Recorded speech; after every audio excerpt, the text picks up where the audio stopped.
With God, there is always more. More love, more life, more freedom. Welcome to Zoweh's Exploring More with Michael Thompson. C.S. Lewis once wrote, "Our Heavenly Father has provided many delightful inns for us along our journey, but He takes great care to see that we do not mistake any of them for home." Join me and the team as we explore the kingdom together, discovering the deep truths and offering encouragement for the journey. There is always more. Welcome to the Exploring More podcast. I'm Michael Thompson. I'm with my friends SJ and Gary Barkalow, and we are on part 3 of a 3-part podcast series on the journey of the heart.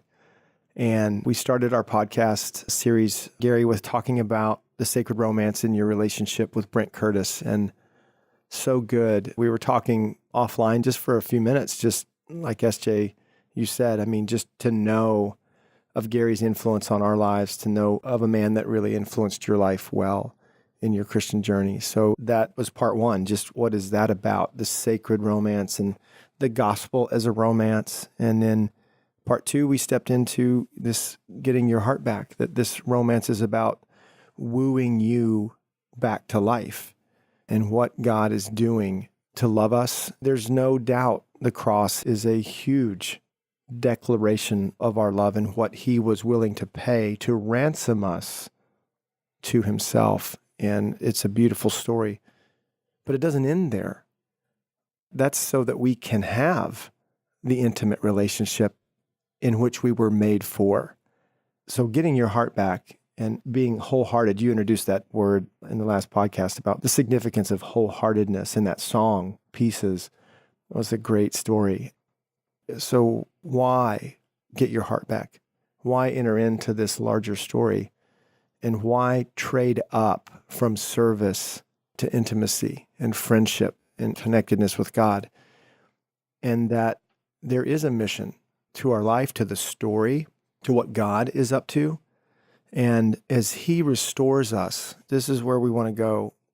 As we are becoming more and more ourselves, the lies and the wounds and the messages of that getting out of the way, as we're becoming more and more of ourselves, that's where we want to talk about walking in our glory, right? That wholeheartedness would be maybe synonymous with becoming my truest self, becoming more me, and then entering into this enterprise with God for the hearts of others, and that you and I uniquely have a glory to our lives. God has a glory. We're His image bearers, and therefore we have a small g glory. This is something that the Noble Heart, your ministry, something you have been mining into the truth, the reality, the significance of this for years.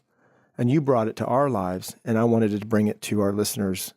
Again, we have the impossible task of 30 minutes to talk about something that you do with us in a long weekend, right? The Heart of Aware Advance and the Noble Heart, the Calling weekends. But if we could, Gary, could we just kind of turn into walking in your glory, talking, just encouraging our listeners that you do have a glory and that God is at work restoring you to that glory and then turning it loose. The freedom that you'll have in knowing who you are, who He is, and joining Him in this great redemptive story. Yeah.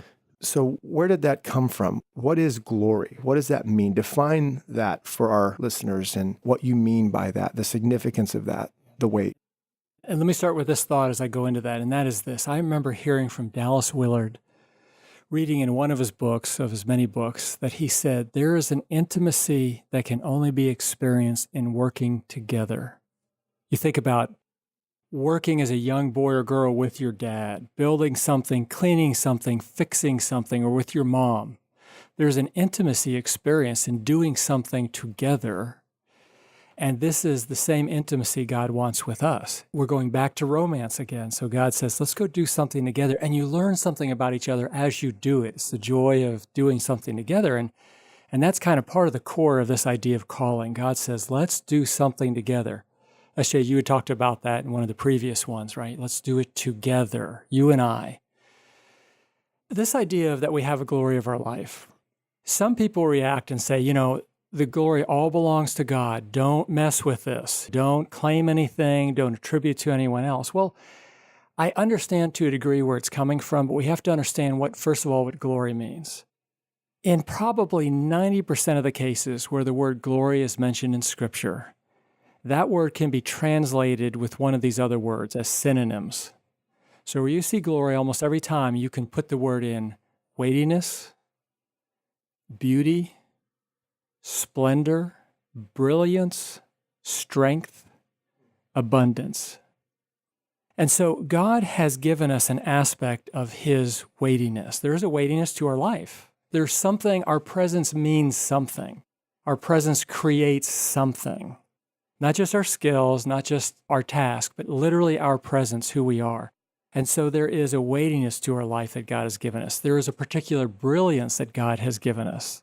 There's something abundant in us individually that God has put there. There's something of beauty that other people don't have, or of strength. And this is just simply the life of God in us. This is how we carry His image. This is one of the ways we carry and show to the world the image of God. That's why we're necessary. It's not simply this idea of find out what's needed in the church or the kingdom of God and go do that. It's what has God given you because it is needed. And it's hard to give something you don't know you have, don't believe, or don't own.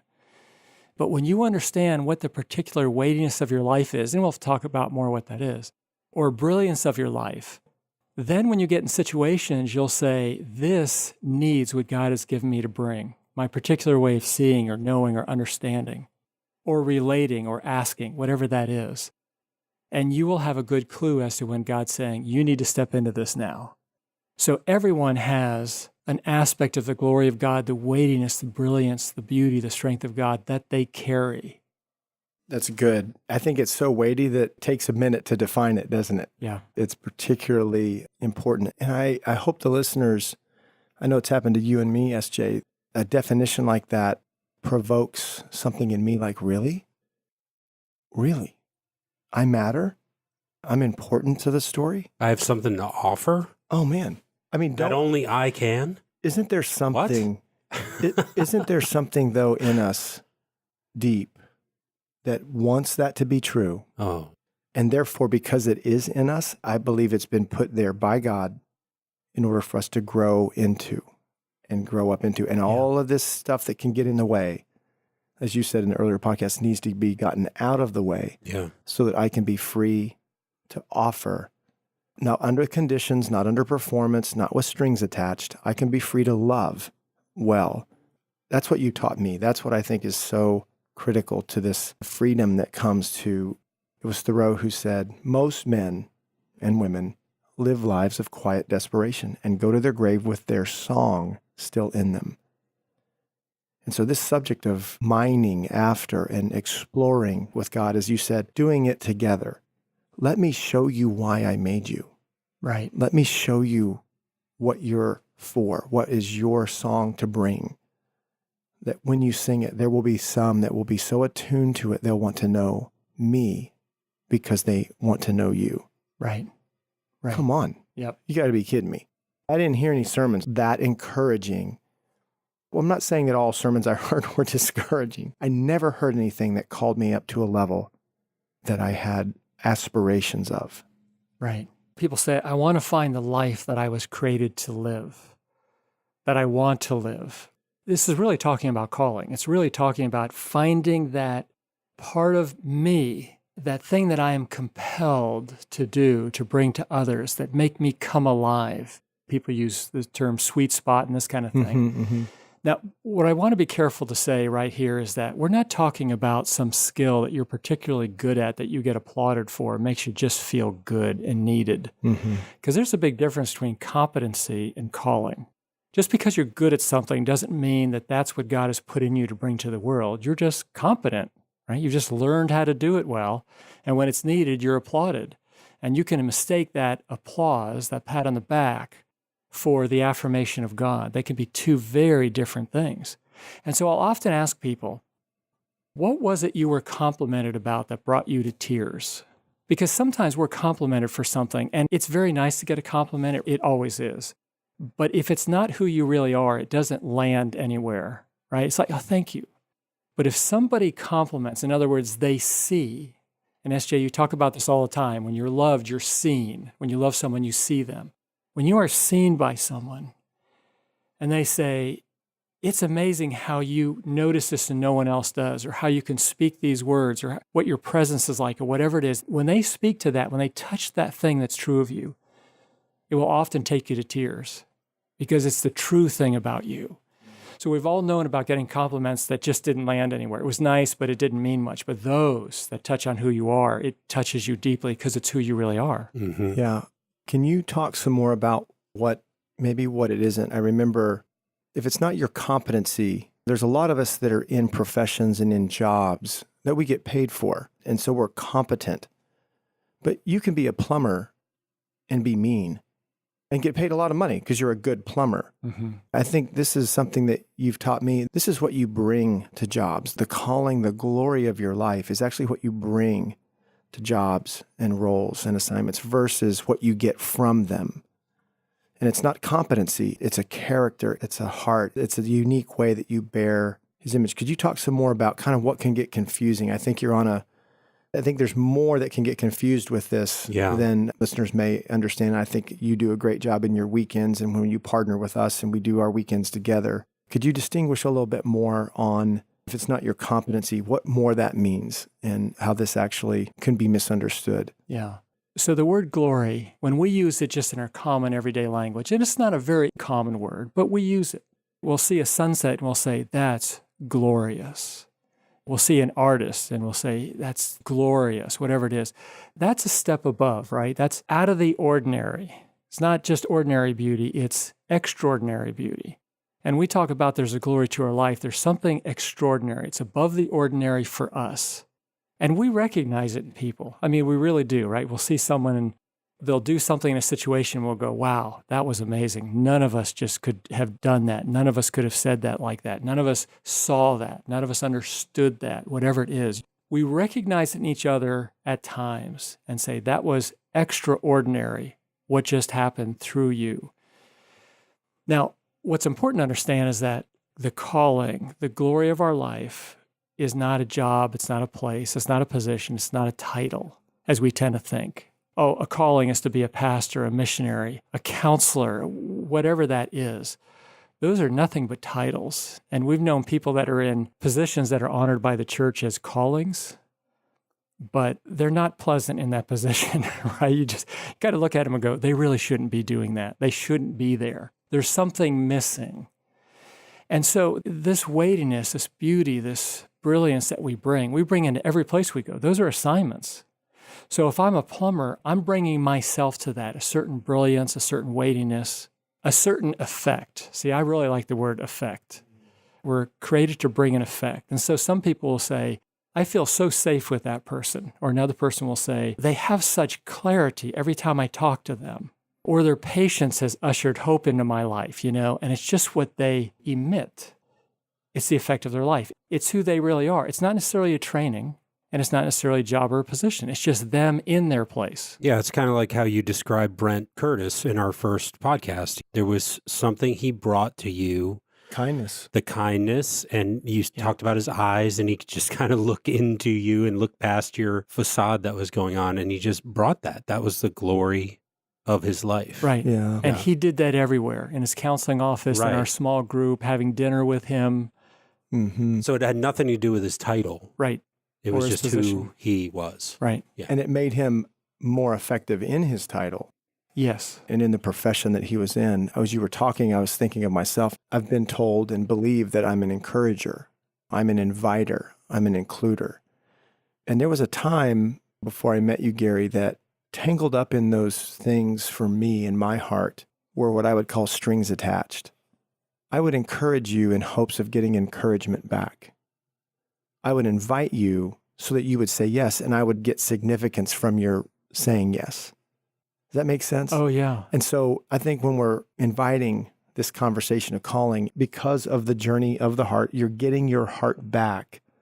Those things aren't tangled up in there. There's not the strings attached. I offer these things because I can, because I'm built this way. Right. This is how I see things. And it's okay if you don't. I'm not angry if you refuse. And I'm not hurt if I'm not accepted. I think this is the journey of the heart where you need to get your heart back so that you can step into the glory, the calling that God has on your life, bigger than a job and a role and an assignment. So all of those things are true about you. Thanks, bro. You are. You're an inviter. You're an includer. You're an encourager. It's the motivation behind why you're walking that out that we're talking about. So can you talk for a minute, Gary, about how close the attacks from the enemy, Satan, can be to where your glory lies and how often that is true, like Michael's describing? Yeah. So let me start with a verse, Philippians 2:13. It says, "For it is God who is producing in you both the desire and the ability to do what pleases him." So if we want to find out this life that would please God that we would live, you could call it God's will or whatever you want to call it. He says it's written on your heart in the form of your desires.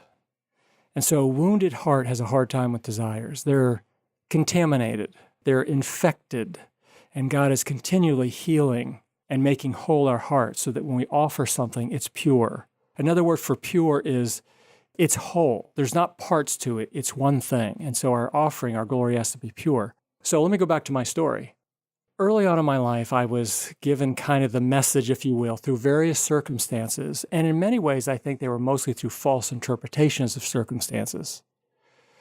Of delight follows talent was a phrase I remember forming in my mind. Delight follows talent. People delight in you if you have a talent to give them, or people will love you if you can help them, if you have something to help them with.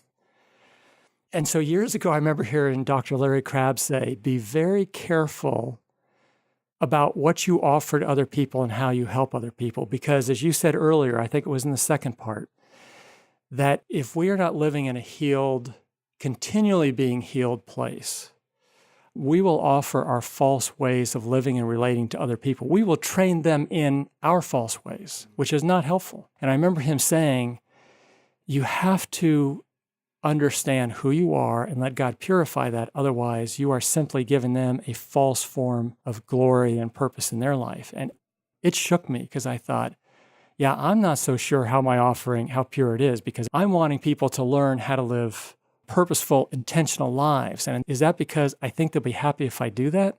I'm actually trying to help them do the thing I'm trying to do to be happy. All that attack I can see in my life of delight follows talent. I'll only love you if you're good at something. That is just on the other side. That's in the shadow side of my compelling, and that is to help people understand the desire that God has put on their heart and their effect they are to bring to others purely for the sake of others. And I love the idea of living like an artist. I mean, if I could talk to somebody about you need to walk in your calling, I could say, live like an artist. An artist, he or she produces what they do for their sheer love of creating it. Whether it's bought, applauded, valued or not, it doesn't matter. They have to paint, they have to sculpt, they have to sing, they have to compose music. Whatever they can't not do. Right. Right? Right. Yeah. That's so good. There's more. We're going to talk about more in just a few minutes. We're going to take a break, and then we'll be right back with exploring more of the journey of the heart with SJ and Gary Barkalow. Hi, friends and allies of the Exploring More podcast. One of the things that we really love to do is create environments for men and women to connect with the heart of God. And so on our website, you can go to zoweh.org/events. And there you'll find kind of a lineup of the things that are in front of us and the things that we'd like to invite you to. This December, there's a Heart of Warrior Advance, and it's a really important weekend for the alumni who have been to our Heart of Warrior encounter. In 2 Corinthians 3:18, Paul writes, "And we all, with unveiled faces, continually seeing as in a mirror the glory of the Lord, are progressively being transformed into his image, from one degree of glory to even more glory, which comes from the Lord who is the Spirit." That's what the Heart of Warrior Advance is all about, our ever-increasing glory, being transformed as image bearers into the image that we bear. So we want to invite you, alumni, to join us for the Heart of a Warrior Advance. For those of you who have yet to come to the Heart of a Warrior encounter, the next one is March 21st through 24th, 2019. we'll be at the Rockbridge Young Life Camp in Goshen, Virginia. Come get your heart back and learn how to walk with God intimately and deeply so you can enter the fight for the hearts of others. Welcome back to the Exploring More podcast. And Gary, you just finished, kind of ended the first segment with some very powerful invitations to live like an artist, to offer what you have within you. And then you said something I want to comment about, or want to clarify, I guess, is not needing to try to offer what you think other people want from you. That reminds me again of what I was trying to confess earlier. There was a time I was just so tangled up in that. Mm-hmm. Tell me what to do, tell me what to be, and I'll do my best. I'll try my best. Knowing that on the hook, on the line, is validation, applause, acceptance, worth, these elements of love. And as bad as it sounds, it's so selfish. I'm trying to arrange for myself. And I think when you said earlier that letting God show you who you are, that's why that second podcast in this series is so important, getting your heart back. We have had people telling us all our lives what we need to do or not do to make them happy. And so this comeback we're on, getting your heart back and stepping into your calling or glory, this doesn't happen over a weekend, not a seminar, not a retreat. No, this is years. This is a couple years of comeback. This is identifying less and less with what they told you, or these voices that we all hear that you need to do, or don't ever do this again. That whole commentary needs rewriting, needs exploring, needs the editing of God to come to this place where you're free, or more free than you were last week or last year, in order to offer. And it's a hard journey that we're talking about. It's a beautifully challenging journey to see your heart restored, to see you become who you are. You talked about some things, and we want to give our friends and allies some encouragement. You talked about desire, and I know because we've spent a lot of time together. We talked about story, the significance of your story and interpreting it. You were the first one I ever heard put those in a GPS. Like the three of those things are important to you as you've taught and shared with hundreds and hundreds of people about calling and the glory of your life. Could you speak to those three things and how they interact and work and connect in the becoming wholehearted and offering who you are and what God's given you? Years ago, most of us use for directions, for location, we use our cell phones, and it's working off of cell phone towers and so on. But before that, if you had a directional device, you use a GPS unit. And of course, we still use them some. But on those GPS units, they would show you how many satellites that GPS unit was coordinating from. And you had to have at least 3 satellites for it to identify your location, where you are. And the more satellites, the more accurate. It would say, accurate within 100 yards or 25 yards or whatever it was. And so this illustration was that if we can triangulate off of 3 points, we'll have a good idea about where we are in the story, who we are. And it was an understanding, one data point was an understanding of our own story and God's story. It was story. Another was our desires, according to Philippians verse, right? He's putting in our heart the desire to do what he wants us to do. And the third was this data point of what is God up to in our development, giving us the strength of heart to handle the desires of our heart well. Just to touch on those real quickly, we've all had the experience that we see a movie trailer and you see it and you think, oh, I want to go see this movie. I really want to go see this movie. I think I understand the story. It'll be great. And then you go and you see the movie and the movie was different than the trailer showed you. It was still great. Or maybe it wasn't. But nonetheless, 3 minutes of scenes does not explain a story. And nor are they trying to give the whole story away. Well, so many times we look at little glimpses of our own story. This one thing that happened in my life or that one thing. We try to interpret our story, our life, our heart, our desires through that one scene. And it's often misleading if we don't understand our entire life. Throughout our life, what is it that we've done that we've loved? What were those wounding, painful experiences? What were those coming against? What were they trying to shut down? What were the lies spoken to us? Because those are interwoven with our desires. And you have to untangle those things to understand what our desires are. So story is incredibly important. And then, of course, desire. What is it that I want to do? I use the word often, but I think it's so powerful, the word compelling. Something, as you were saying, SJ, you can't help but do this. Your desire, your greatest God-given desire, your calling, your effect is something that's always on, that you have to turn off occasionally versus something that's you have to turn on. I get skills. I've been taught certain things, and I'll turn them on when they're needed. But they're not naturally on. It's not who I am. But my calling, my effect is always on. That radar is always picking up things. But there's times I have to not move on that at this point. That's part of our walking with God. And then there's our journey. I can very easily mishandle my desires, my thoughts, my intentions, my compelling. And God is always strengthening my heart, maturing me to understand when you do something and when you don't do something, giving me the discernment to know more of what my motive is in this moment versus just assuming my motive is good. As you were saying, Michael, I really have to help somebody. I really need to say this one thing. Well, what may be going on is I'm feeling this compelling to rescue and be seen as a rescuer. Or I want to take their pain away so I don't feel their pain anymore, whatever it is. And so to stop and be able to understand our motives of this second is a part of maturity. And God's always up to that. Because just because you're good at something doesn't mean you should do it all the time in every place and in every circumstance. Yeah, my response to that, Gary, is if story, journey, and desire are really important ingredients and themes and components to walking well in your glory, then that's why so few people do.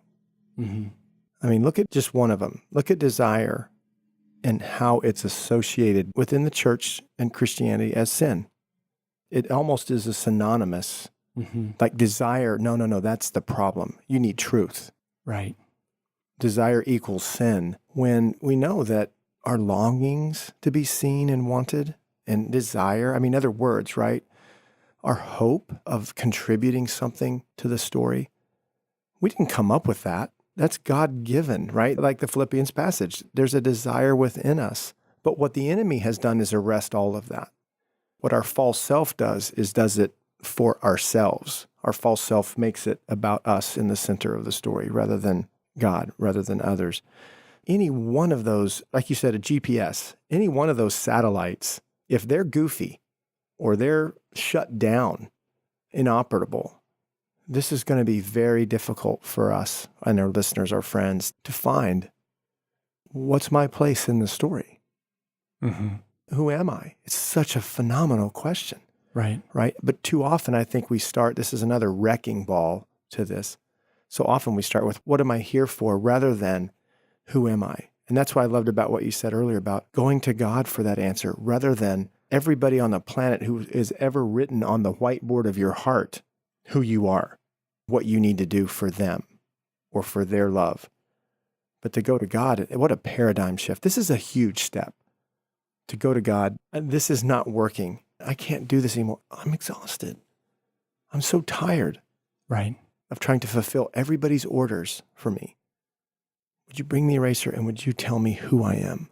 Yeah. Right? The author of the story, the guide on the journey, the inventor of desires for him. How phenomenal this can be. Even in that verse, right? Philippians 2:13, for it is God who is producing you both the desire and the ability to do what pleases him.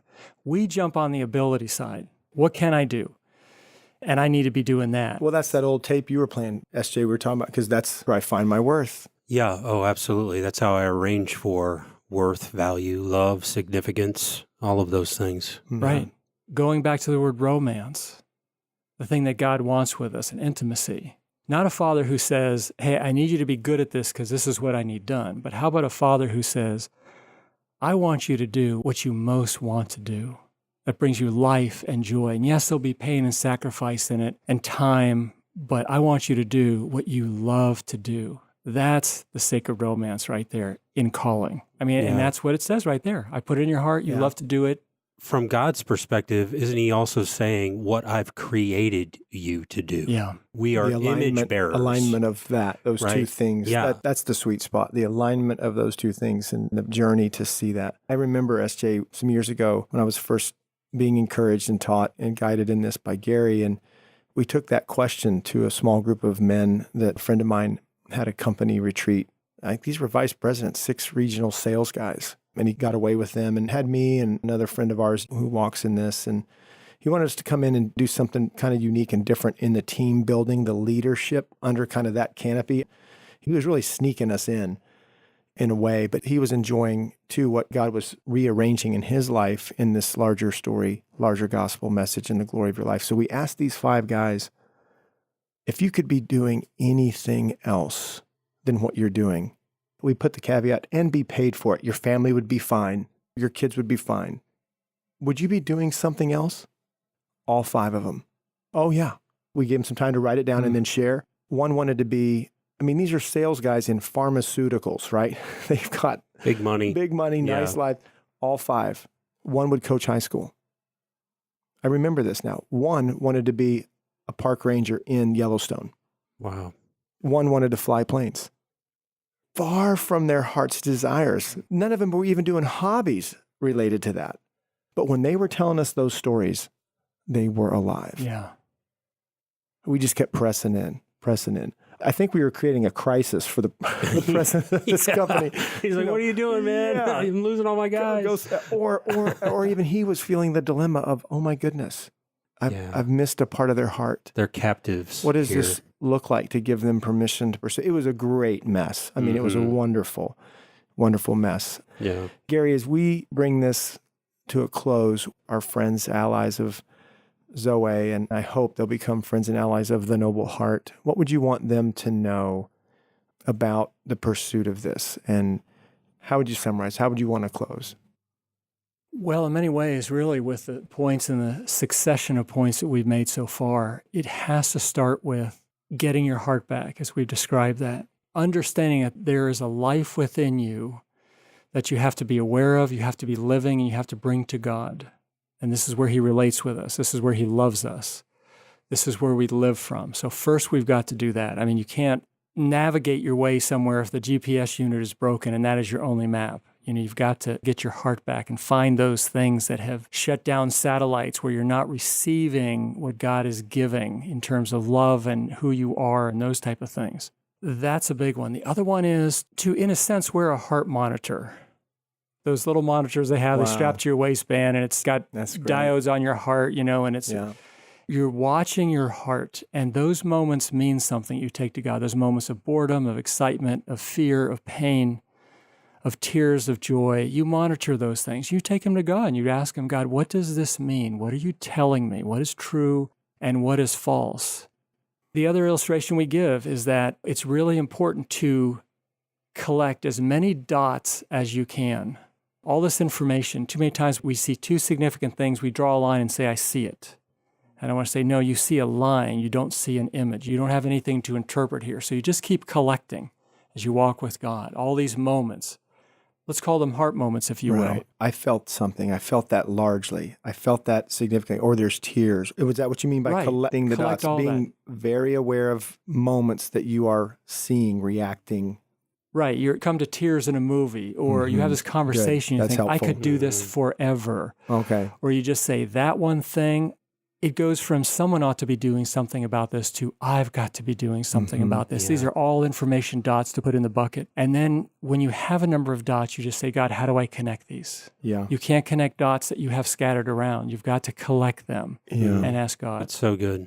Yeah. What was the P.T. Barnum movie? They just came out. The Greatest Showman. So to your point, I'm just going to give a quick story. The Greatest Showman had come out recently, and there was a video that went kind of viral on YouTube of This Is Me. And so back to collecting these dots, these moments. So SJ brought this YouTube video in. Some of us had seen it on the team, some of us hadn't, but he showed us, you got to watch this, you got to watch this. I mean, we watch it, and pretty much all of us were ruined by the words and the way. But the question I had was, why did you do that? What do you love about that? And that's, I think, the kind of the drilling into when you hear somebody who says, I love that. An oriented man or woman, I hope our team is becoming more and more, would say, tell me why. Right. Because you might think they love it because the way you love it, which is often not the case.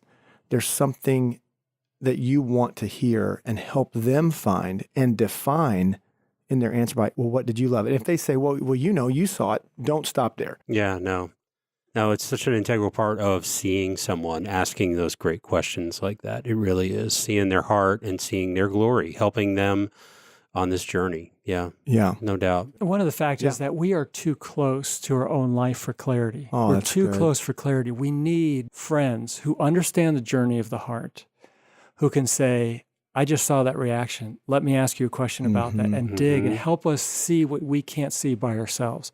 We just can't do this alone. Yeah. Not letting a moment go when you see a reaction, you calling it up, you wooing it to the surface. You can't do this by yourself. Right. And I know that it may sound and feel irreverent to say, and you can't do this with just God. There's a reality to God partners with people to reveal these things to you, as the enemy uses people to hurt you. In this story, there's a reality to that God will partner with others to reveal to you the truth, the goodness. He'll also reveal to others the warnings and the concerns. It's not something that you can do with just solitude, because the glory of your life is going to be lived and played out and offered to others. It's going to be mined and found and discovered in and through that journey with others. So we want to encourage our listeners that way. We do this in the context of community of some kind, and hopefully an oriented or growing in their orientation for these matters of the heart in this way to live. SJ, how do you want to end? I just want to take a second, Gary, and hearing you talk about Brent in the first part of this series, Journey of the Heart, it really got me thinking that Brent was so kind and loving to you and walked you through this process, the very beginning parts of you getting your heart back, getting wholehearted. And then you took that and operated in your glory and had such an effect on Michael through Ransom Heart and the Noble Heart and all of the things that you've done there. And then I met Michael 10 years ago, and he's had such a profound effect on my life. I just want to say thank you for stepping out in faith, you and Lee both, your wife, and having a profound effect on my life, at first indirectly, and now what a joy it is to be sitting across the table with you and spending more and more time with you and getting to know you as a brother. But I just want to honor you. You are such a wise man and such a loving, caring. You listen to people and see people in a way that I have rarely experienced, and you're such a big brother to me. I want to be like you in that way and so many others. So I love you, Gary, and I appreciate you. Thank you, SJ. Yeah, that's good. Thank you. In closing, I think for me, just the thought to tell you, I think Brent's proud of you. What you've done with the Sacred Romance, what you've done with his counsel, what you've done with him. And I know Jesus is too. I know Jesus is proud of how you introduce people to this life of more and invite them. Like I said, in my life, I hadn't heard these sermons. I hadn't heard this teaching. And yet when I did, I was that guy that I love this. And then it's, well, why do I love this?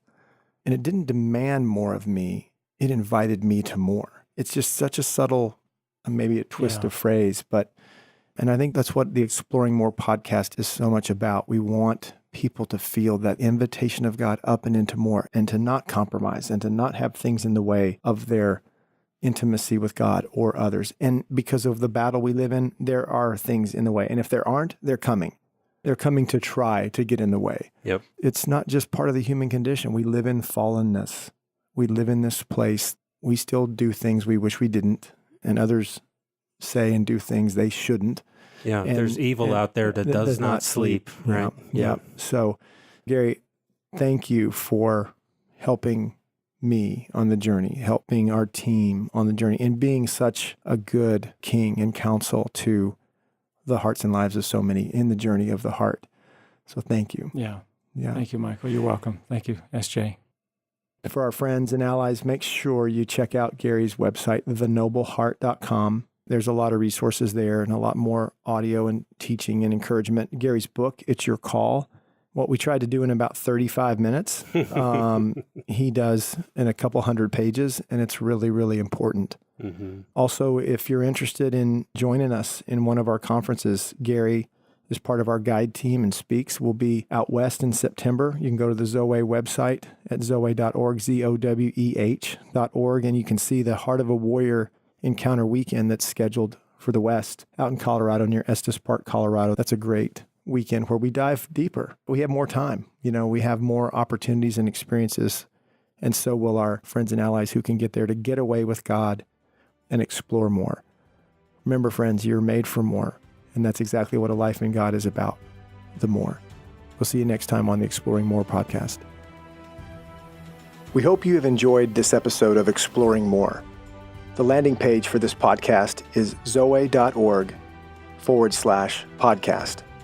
That's ZOWEH.org/podcast, where you can find the show notes and various platforms to which we broadcast.